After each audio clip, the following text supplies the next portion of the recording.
Next one is the conjugate action. So we've been mentioned so many times that gear profile should be conjugate, should maintain the conjugate action. So what does it mean?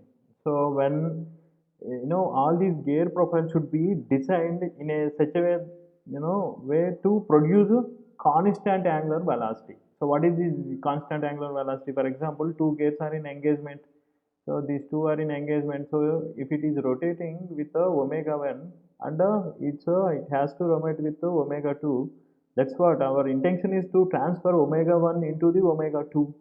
And if we are supplying the constant omega 1, irrespective of time t, then this angular velocity of the driver also should be constant omega 2. So as long as you provide omega 1, it should be omega 2 only, and it shouldn't result in any loss of the omega 2. So that's what the meaning of constant angular velocity here. So to maintain that constant angular velocity of the driven gear, so this tooth profile should be conjugate. So how they become conjugate? So they become conjugate. Any tooth profile become conjugate only if they satisfy the law of gearing. If you want to have a this omega 1 by omega 2 as a constant value, then it should follow the law of gearing. So what is the law of gearing? So in law of gearing we have two main points. The first one is the CD must pass through the fixed point. This is the fixed one.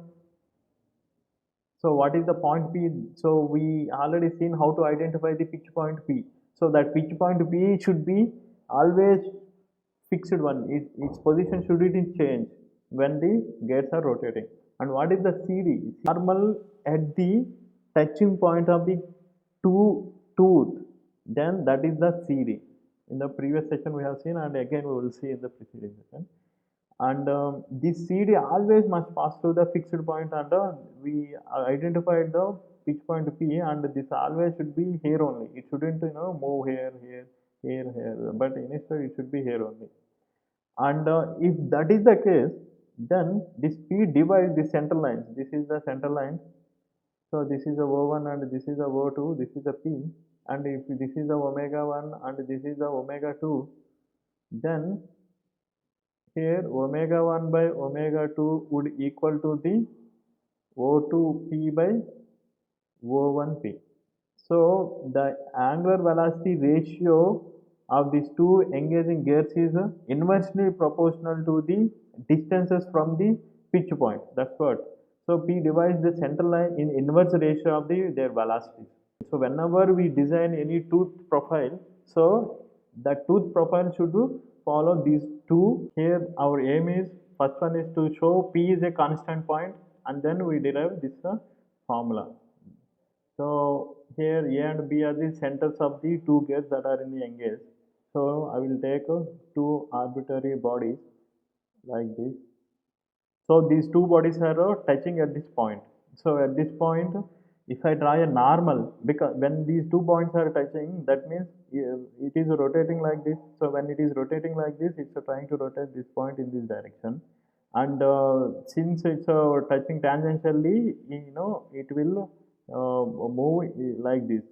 So if I draw a normal at this tangential touching point, then it would be like this. So this is the normal at the point where these two bodies are touching. So this is the normal. So from our definition, so the intersection of the normal drawn at the point of the contact and the center lines is the pitch point. This is the pitch point P.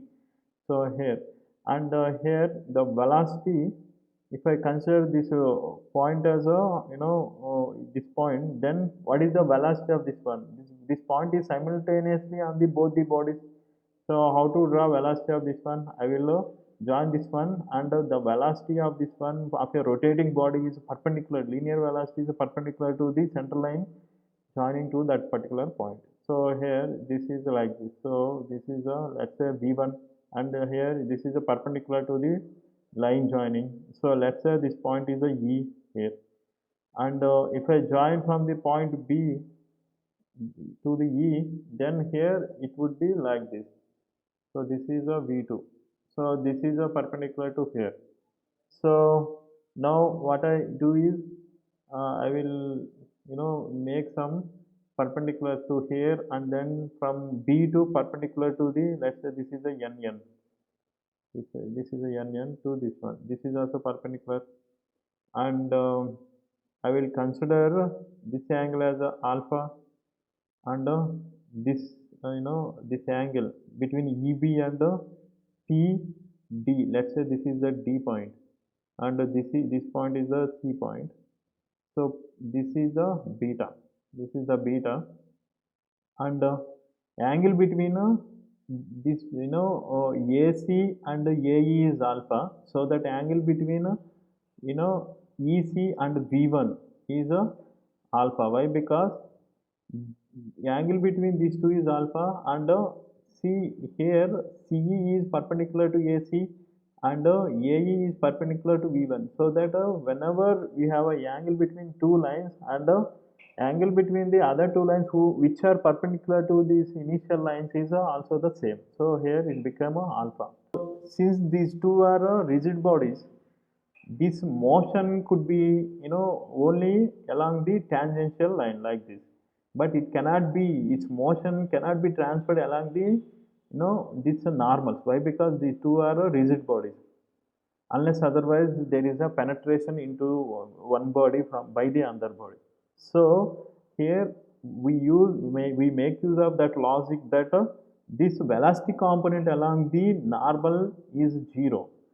So if I take velocity component V1 along the normal, then this is the V1 into cos alpha.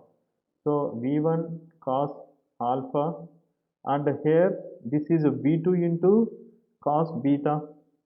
So here it become minus.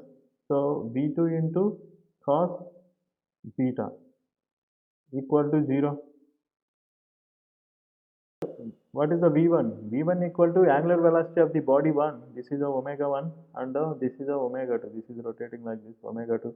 So angular velocity of the body 1, omega 1, into the perpendicular distance from the rotating point, that is A. So A into E. And what is the V2? So V2 equal to again omega 2 into BE. And if I take the triangle ACE, so this is the triangle.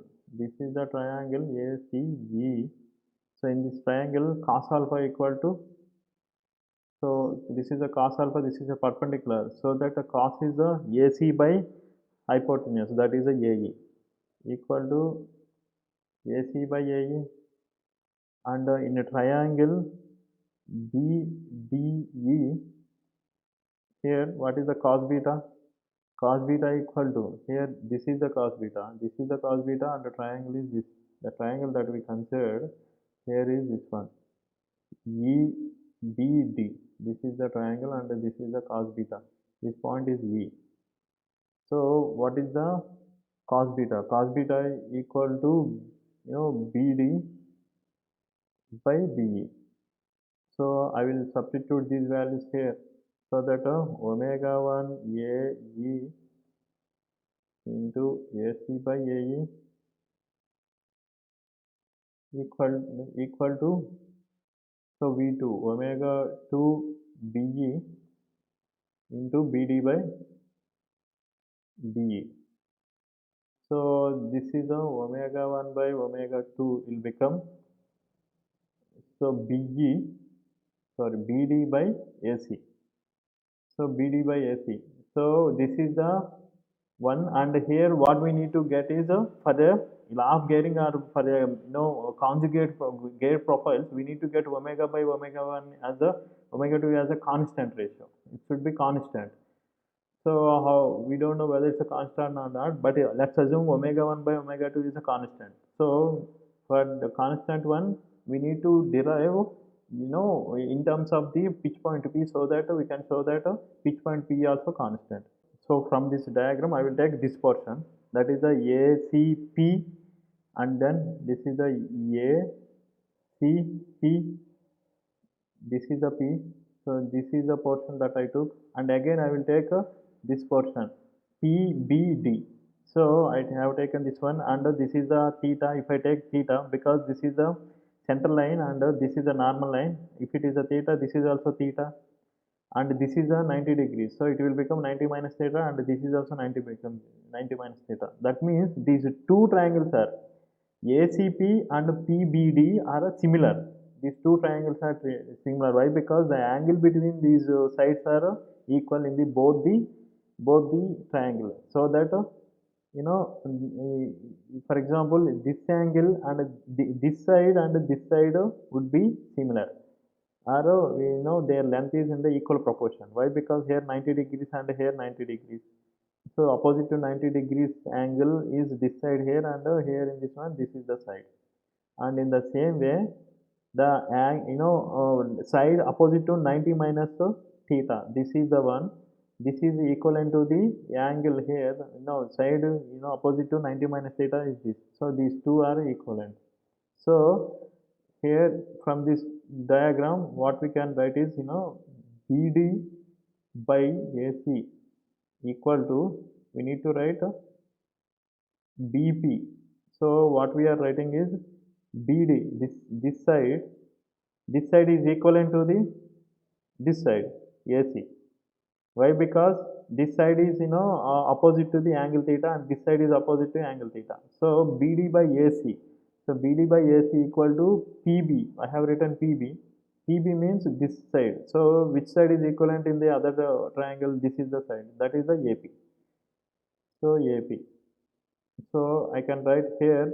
So BP by AP.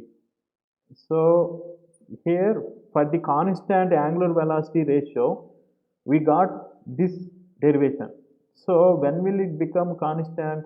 What if I change the position of the P for every instant, then will the ratio become constant? No. So for this ratio to become constant, we need to keep the position of the point P as a constant. So that means for the constant angular velocity, the position of the P is a constant, fixed point, and the point P is dividing the central distance in the inverse ratio of their angular velocities here.